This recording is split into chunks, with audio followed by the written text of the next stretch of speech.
Emma Richardson had always believed in the quiet kind of love, the kind that didn't need grand gestures or dramatic declarations, the kind that showed up in the morning with coffee already brewed, that remembered to buy the kind of bread she liked, that kissed her forehead before leaving for work. For 8 years, she thought that was what she had with Nathan. Their house sat on the edge of a small town where everyone knew everyone, where the grocery store closed at 7 and the church bells rang every Sunday morning. It wasn't much, just a 2-bedroom with peeling paint on the shutters and a porch that creaked when you stepped on it, but it was theirs. Emma worked at the veterinary clinic on Main Street, answering phones and scheduling appointments, coming home with dog hair on her scrubs and stories about the animals she'd seen that day. Nathan worked at the hardware store his father used to own before he died. He came home smelling like sawdust and motor oil, and Emma had grown to love that smell because it meant he was home. On the surface, everything looked exactly as it should. They had dinner together most nights. They watched television on the couch with her feet in his lap. They talked about maybe getting a dog, maybe painting the kitchen, maybe taking a trip somewhere next summer. Emma's mother said they were lucky. Her co-workers said she had a good man. Even Jessica, her best friend since college, always said Nathan was one of the good ones. Emma believed it. She had no reason not to. Until the Tuesday afternoon when Nathan's phone buzzed on the kitchen counter while he was in the shower, and Emma, without thinking, glanced at the screen. It was a message from Jessica. Just a few words. "Can't wait to see you tonight. Miss you already." Emma stared at it. Her hand hovered over the phone. She told herself it was nothing. Jessica was her friend. They all hung out together, but something about the tone felt wrong. The way it was written, the intimacy of it. She picked up the phone. Her thumb hovered over the screen. She knew his passcode. It was her birthday. She'd never used it before, never had a reason to, but now her fingers moved almost on their own. The phone unlocked. She opened the messages. What she found wasn't a single conversation. It was years. Messages that went back to before they were even married. Late-night texts. Photos she was never meant to see. Plans made behind her back. Jokes about her. Complaints about her. Conversations about how they had to be careful. How Emma couldn't know. How they'd figure it out eventually. Emma sat down at the kitchen table, the phone still in her hand, and read every word. She didn't cry. She didn't scream. She just read. By the time Nathan came out of the shower, hair still wet, pulling a t-shirt over his head, Emma had already memorized every detail. He smiled at her, that easy smile she used to love, and asked what was for dinner. She looked at him and realized she didn't recognize him anymore. The man standing in front of her was a stranger, and he had been a stranger for a very long time. Emma didn't say anything that night. She put the phone back exactly where it had been, screen down on the counter, and stood up to make dinner like she always did. Nathan sat at the table scrolling through his own phone, laughing at something, showing her a meme she didn't find funny. She nodded and smiled and stirred the pasta, and felt like she was watching herself from somewhere far away. Her hands were shaking, but she gripped the wooden spoon tighter and kept moving. When they sat down to eat, Nathan talked about his day. A customer had yelled at him about a returned drill. His manager was being unreasonable about schedules again. Emma listened and responded in all the right places, but inside her chest something had collapsed. She could feel it, the weight of it, pressing down on her lungs, making it hard to breathe. But she didn't let it show. Not yet. That night, after Nathan fell asleep beside her, Emma lay awake staring at the ceiling. She could hear him breathing, slow and steady, the same way he always did. She wondered how he could sleep so easily, how he could lie next to her every night, kiss her every morning, and live with what he was doing. She wondered if Jessica felt guilty, if either of them ever thought about her at all. The next morning, Emma called in sick to work. She told them she had a migraine, which wasn't entirely a lie. Her head was pounding, her whole body ached, and she felt like she might collapse if she stood up too quickly. Nathan left for work at 7:30 like always, and as soon as his truck pulled out of the driveway, Emma went back to his phone. She read everything again. She took screenshots this time, sending them to her own email, her hands trembling so badly she could barely type. There were photos. Not explicit, but intimate. Jessica in Nathan's truck, Nathan's hand on her knee. A selfie of them together at some bar Emma didn't recognize, taken on a night Nathan had told her he was working late.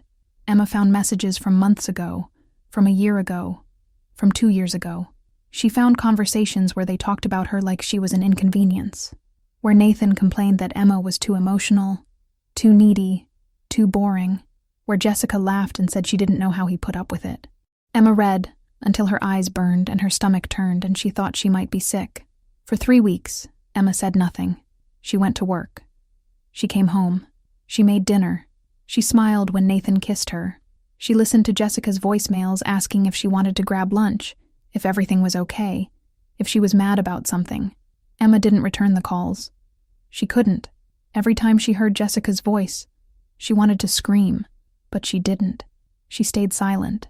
She watched Nathan come and go, watched him lie to her face every single day, and she felt herself disappearing. She stopped eating properly. Food tasted like nothing. She lost weight quickly, her clothes hanging looser on her frame, her co-workers asking if she was feeling all right.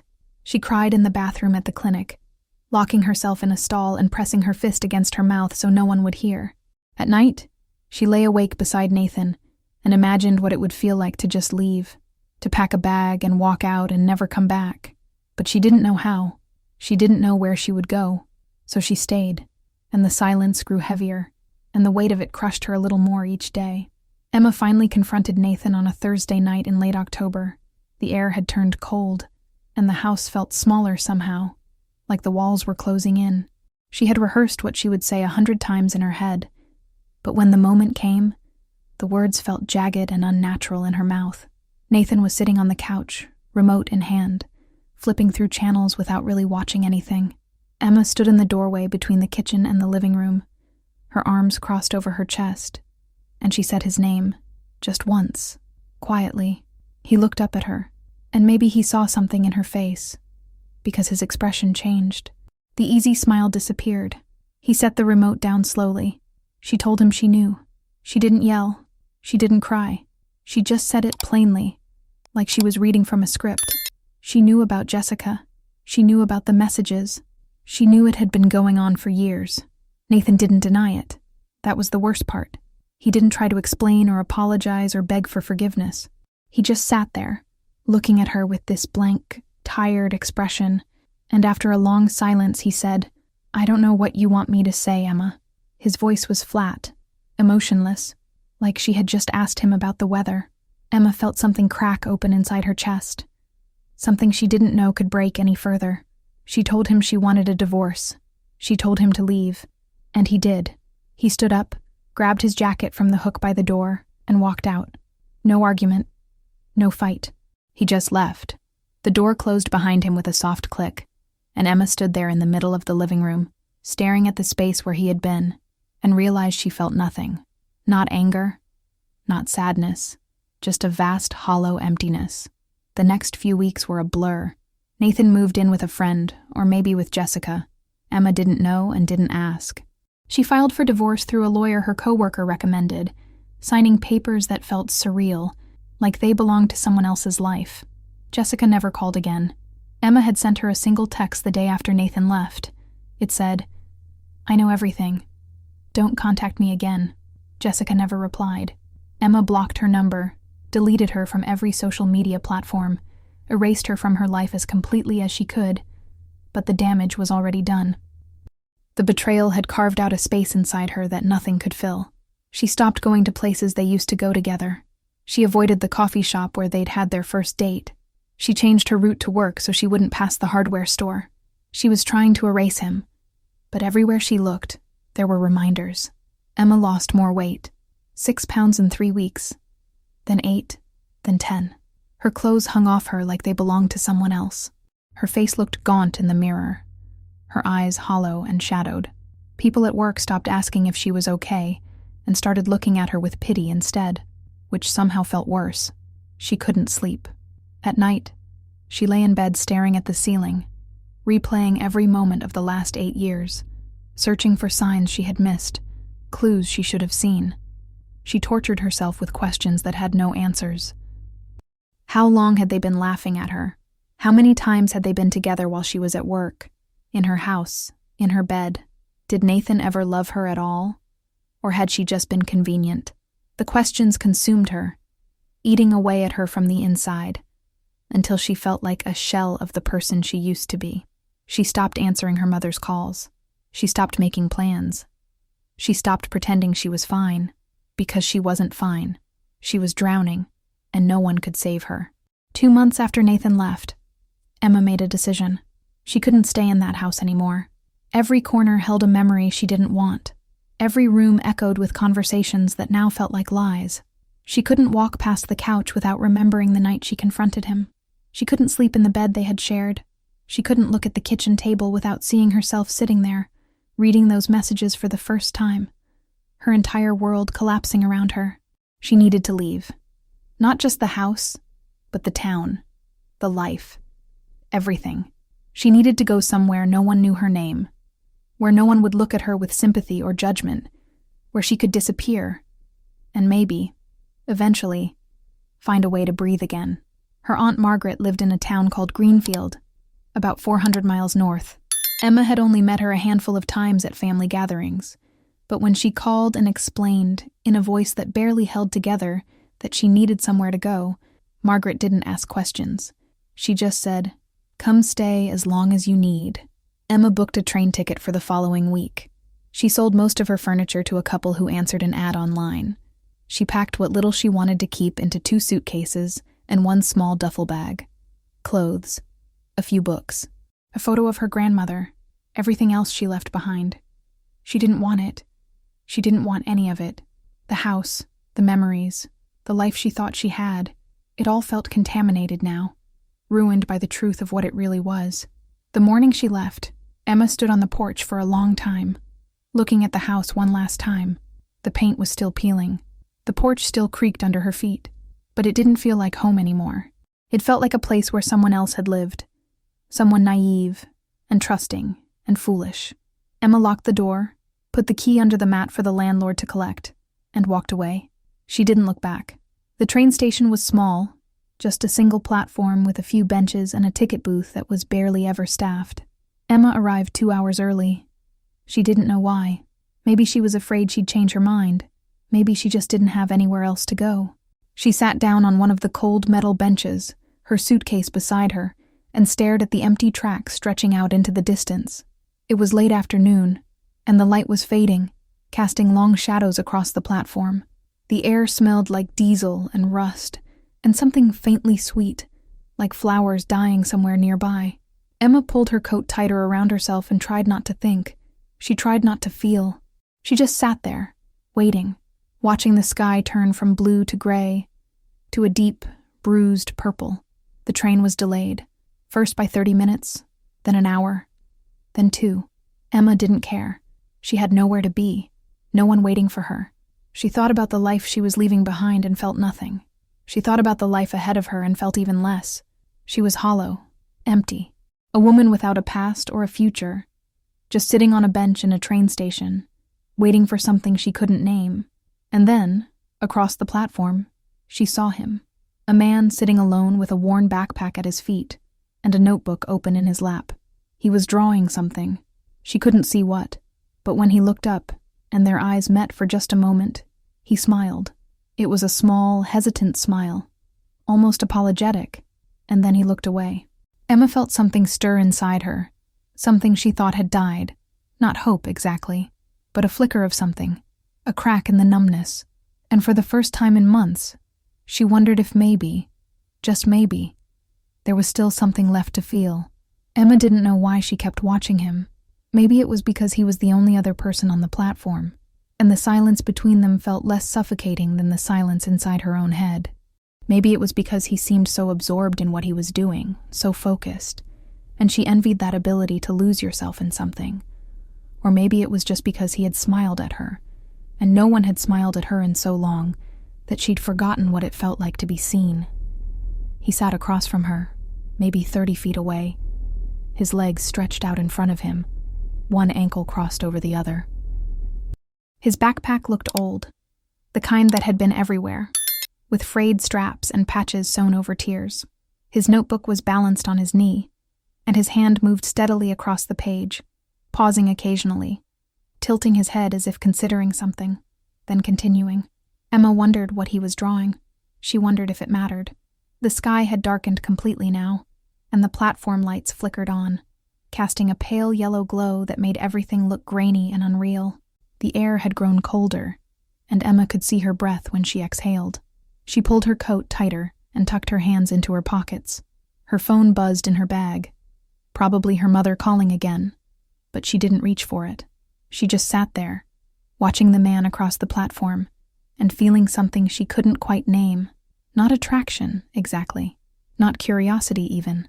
It was more like recognition, like looking at someone and sensing that they carried the same kind of weight you did, the same exhaustion, the same quiet resignation. She didn't know how she knew. She just did. After a while, he looked up again.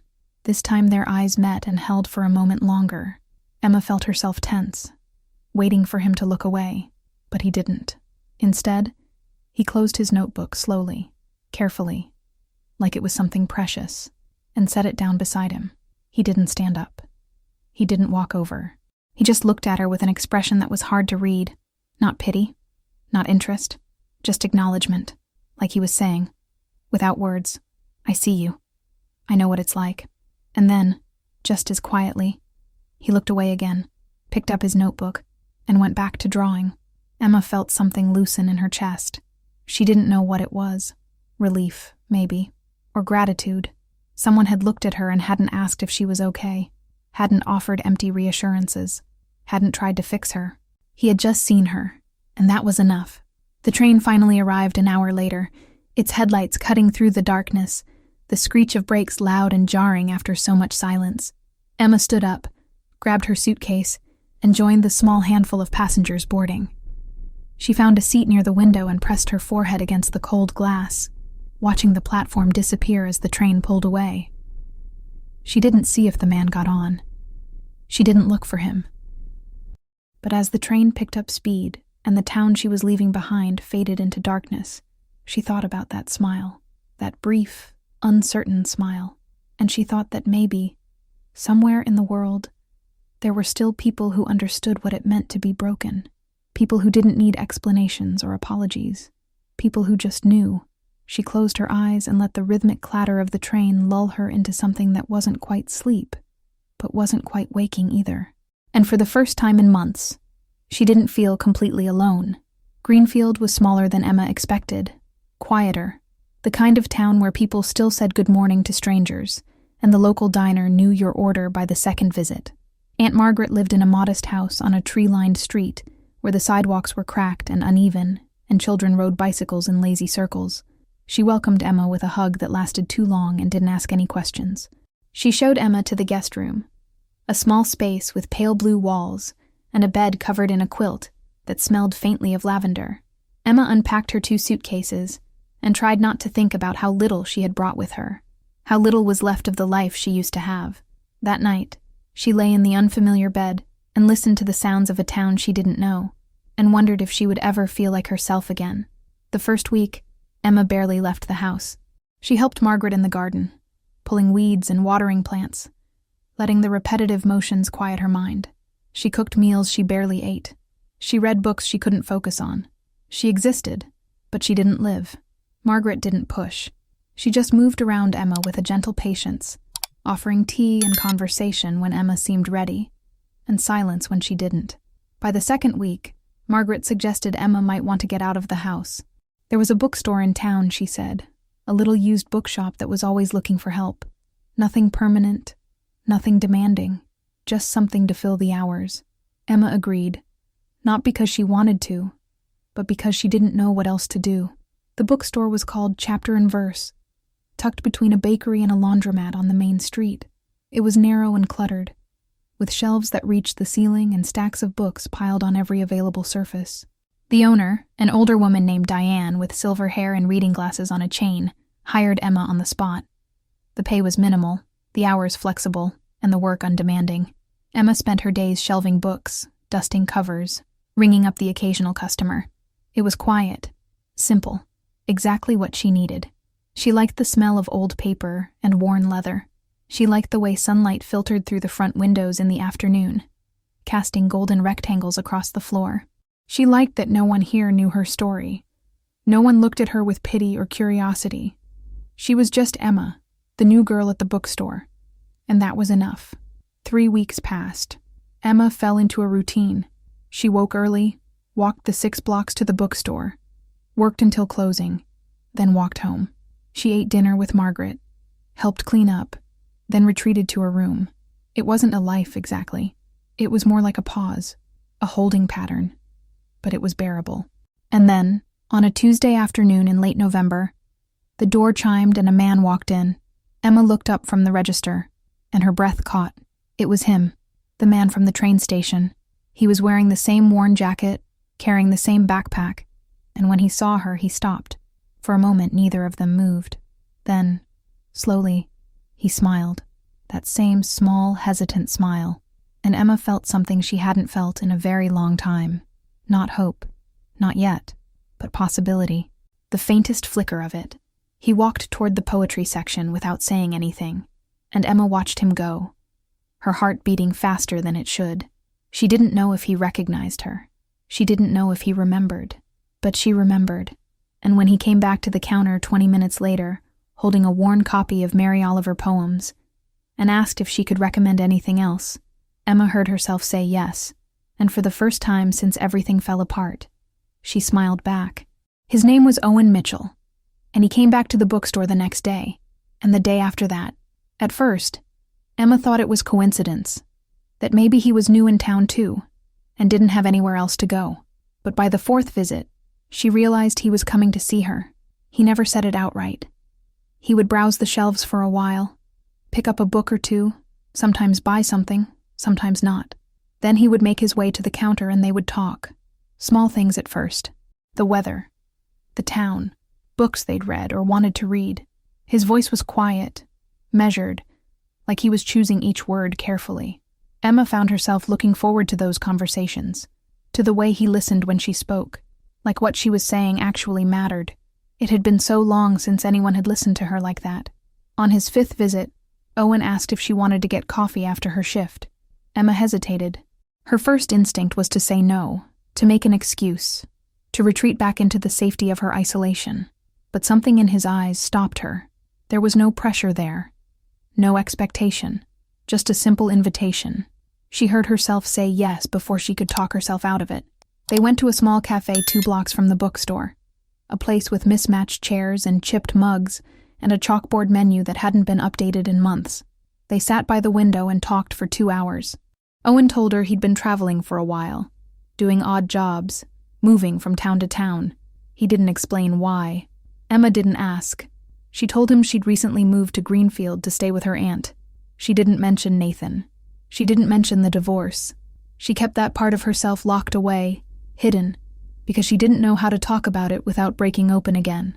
Over the next few weeks, they fell into a pattern. Coffee after work once or twice a week. Walks through the park on weekends when the weather allowed. Owen had a way of making her feel comfortable, like she didn't have to perform or pretend. He didn't ask invasive questions. He didn't push for more than she was willing to give. And slowly, carefully, Emma felt herself begin to soften.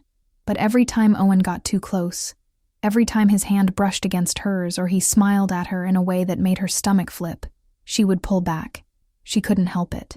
The fear was always there, sitting heavy in her chest, whispering that this would end the same way, that she would give herself to someone again, and they would destroy her, that she wasn't enough, that she would never be enough.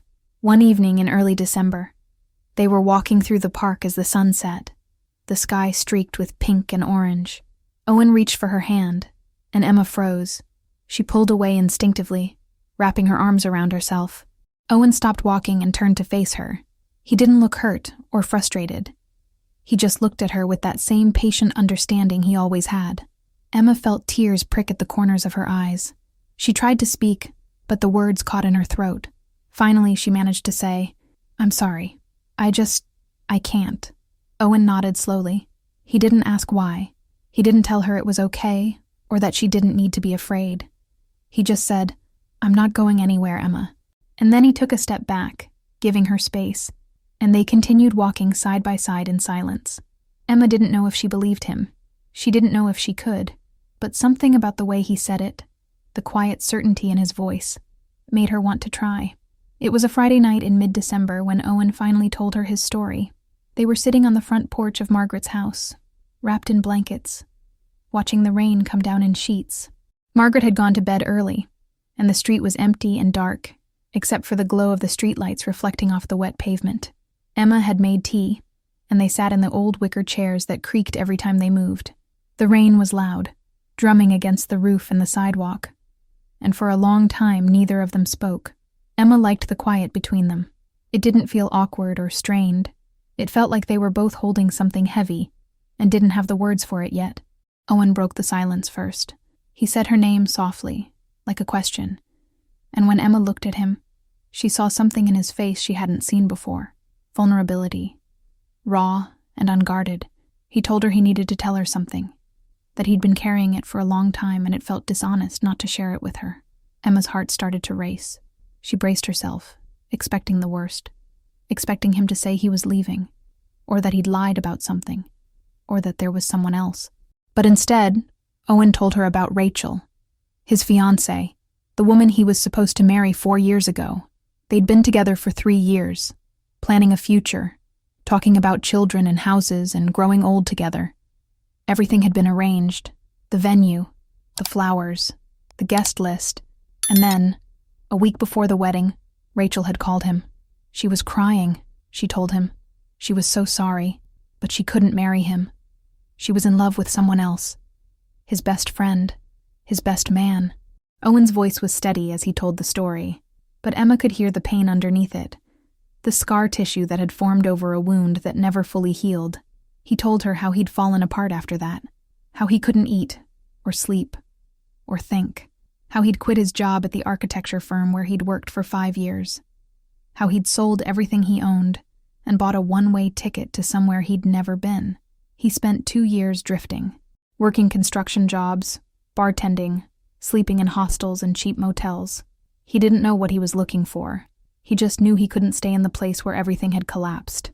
It was during that time that he started drawing. He'd never been artistic before, but one day he picked up a pencil and a notebook and started sketching the things he saw. Buildings, faces, landscapes. It became the only thing that made sense to him, the only way he could process what he was feeling. He told Emma that he'd thought about going back home 100 times, but every time he got close, he couldn't do it. He was afraid that if he went back, he'd become the person he used to be, the person who trusted too easily, who believed in happy endings, and he didn't know if he could survive being that person again. Emma listened without interrupting, her tea growing cold in her hands. When Owen finished, he looked at her and said, "I know what it's like to feel like you'll never be whole again. I know what it's like to be afraid of letting someone in." Emma felt tears streaming down her face before she even realized she was crying. She reached across the space between them and took his hand. His fingers were cold, and she held them tightly, feeling the weight of his story settle between them like something sacred. For the first time since Nathan had left, Emma didn't feel alone in her pain. She felt seen, understood. She leaned her head against Owen's shoulder, and they sat there in the rain, 2 broken people who had found each other in the wreckage. And for the first time, Emma thought maybe being broken wasn't the end. Maybe it was just the beginning of something else. After that night on the porch, something shifted between them.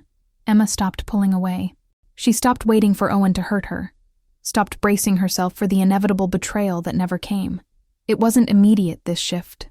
It happened slowly, carefully, like learning to walk again after a long illness. Owen didn't rush her. He never demanded more than she could give. He just showed up, day after day, week after week, steady and patient and real. They spent Christmas together at Margaret's house. The 3 of them gathered around a small tree that Margaret had insisted on decorating. Owen brought homemade cookies that were slightly burned on the edges, and Emma laughed for the first time in what felt like years. A real laugh, unguarded and genuine. Margaret looked at her with tears in her eyes and squeezed her hand across the table, and Emma realized she was starting to heal. Not all at once, not completely, but piece by piece, moment by moment, she was coming back to herself. They talked about everything, their childhoods, their regrets, the things they wished they could change, and the things they were grateful for. Owen told her about his parents, who had divorced when he was 12, and how he'd spent his teenage years shuttling between two homes, never quite belonging in either. Emma told him about Nathan finally. She told him about the messages, about Jessica, about the 3 weeks of silence before the confrontation. She told him how she'd felt like she was disappearing, like she was becoming invisible even to herself.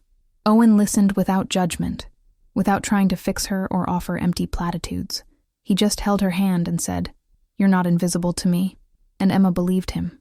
For the first time, she believed that someone could see all of her, the broken parts and the scared parts, and the parts that were still angry and hurt, and stay anyway.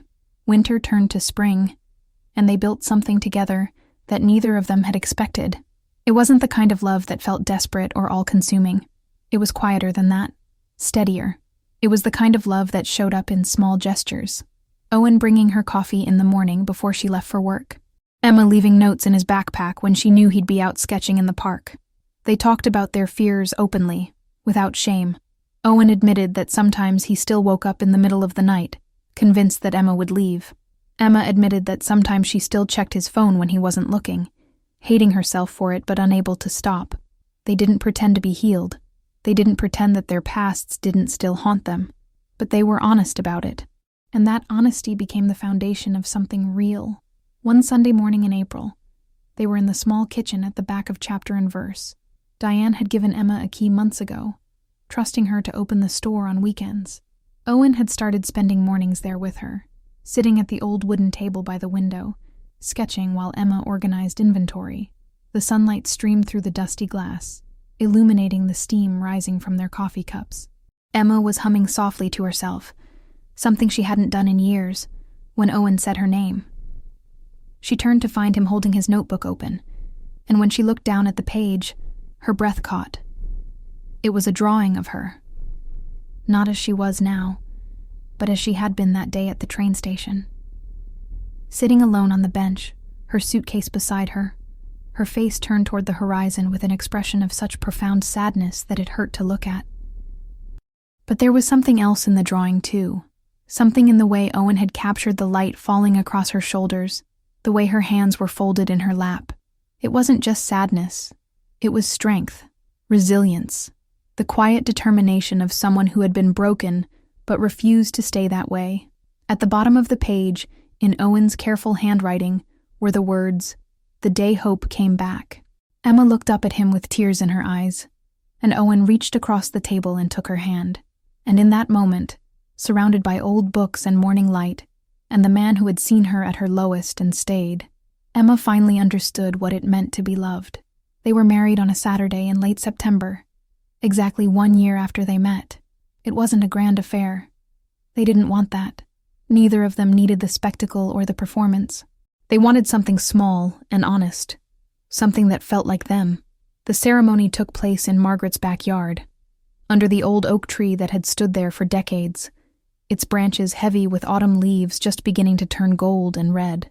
Margaret had strung lights through the branches, and they glowed softly in the fading afternoon sun. There were only 12 people there.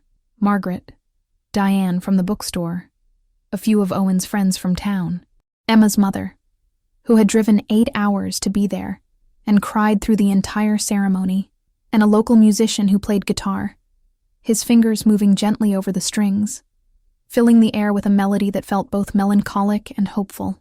Emma wore a simple white dress she'd found at a second-hand shop 2 towns over. It wasn't fancy. The hem was slightly uneven, and there was a small stain near the bottom that she'd tried to cover with lace. But it fit her perfectly, and when she looked at herself in the mirror that morning, she felt beautiful. Not because of the dress, but because of the woman wearing it, the woman who had survived betrayal and heartbreak, and rebuilt herself from nothing. The woman who had learned that being broken didn't mean being worthless. Owen wore a navy suit he'd borrowed from a friend, and when Emma walked toward him across the grass, his eyes filled with tears. She took his hands, and they were shaking slightly, and she realized he was nervous. It made her love him even more. They spoke their vows quietly, words they had written themselves, promises that weren't about forever, but about today, about showing up, about choosing each other even when it was hard.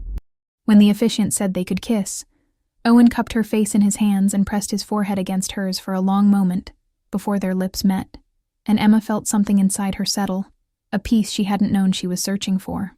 After the ceremony, they gathered around a long table covered with food that Margaret and Diane had spent days preparing. They ate and laughed and told stories.